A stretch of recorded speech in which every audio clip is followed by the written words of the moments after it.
এটা কথা ঠিক যে পূৰ্বতকৈ বহু কেইবাখনো আসন বৃদ্ধি পাব খাটাংকে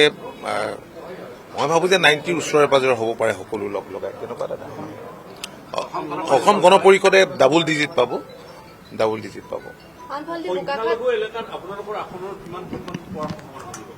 চাওঁ আজি কথা বতৰা পাতি তাৰপিছত এটা সম্যক ধাৰণা এটা ওপৰেপৰিকে পাই বোকাখাটত কোনো প্ৰত্যাহ্বান নাই যথেষ্ট আচলতে প্ৰণৱ দলে যথেষ্ট শক্তিশালী ভূমিকা গ্ৰহণ কৰিছিলে যোৱাবাৰত এইবাৰো তেখেত ষ্টেণ্ড দিছে এই ক্ষেত্ৰত কেনেধৰণে কিমান ভোট পাম বুলি ভাবিছে বোকাখাটত মই কৈছোঁ যে প্ৰত্যাহ্বান মই তেনেকে দেখা নাই কাৰণ 2016 চনত যিটো পৰিৱেশ আছিল 2021ত আছিল বহু বেলেগ এইবাৰ কাৰণ যোৱা 10টা বছৰত আমি সমষ্টিটোৰ উন্নয়নৰ কাৰণে যিমানখিনি কাম কাজ কৰিছোঁ মই ভাবো যে ৰাইজ সন্তুষ্টভাৱেই তেনে সঁহাৰি ৰাইজৰ পৰা পাইছোঁ